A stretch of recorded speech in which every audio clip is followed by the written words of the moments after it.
Hello, welcome to another Scratch tutorial. In my last episode of the series, I had made a ground, and that was pretty much it. So in this tutorial, we're going to use making the player and the player's movement. Now let's get right into it. Make a block, call it draw player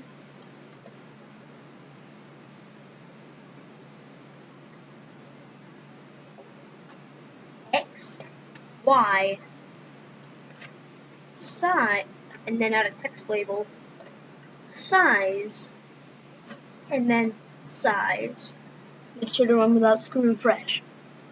And so you're going to pen down, and then you're going to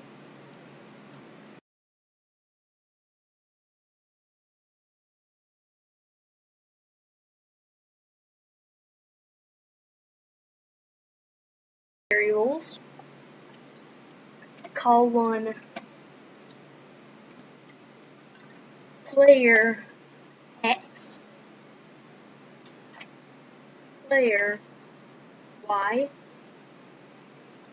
and you're going to need to import a platformer script, which I'm doing right now.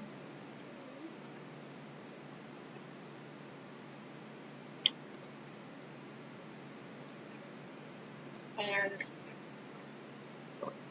grab the platformer script, take the entire platformer script, and put it in a block. Call it do physics, and then run without refresh. So put that in there, and you're going to make another block. Call it ground. Run without refresh, of course. And so you're going to put that in there, and then so there you're going to go to player X and player Y and ground, and you're going to go to player X and player Y again, and so see if my square script worked. So I'm going to do physics and draw player X and player Y and size of 10. So see if that works. Nope, doesn't work at all. So actually what I'm going to need to do is use a simpler way to do it. Change Y by 10, change X by 10, and then change Y by negative 10, and change X by negative 10, and then 10 up. So you don't actually need any of these inputs. Well, except for the size one. And then you're going to set the color to maybe some yellow color, and a pen size to 10.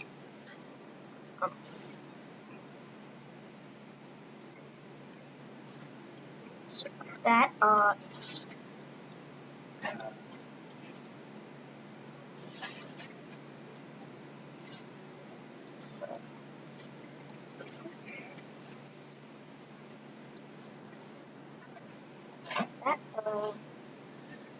and see, now we have a slight problem. So you're actually going to do set player X and player Y to X position and Y position. So about that, now we have a working physics script, but now we need ground detection. And so in the next tutorial, we're going to have to find ground detection with some really clever math. Goodbye, and I'll see you in the next tutorial.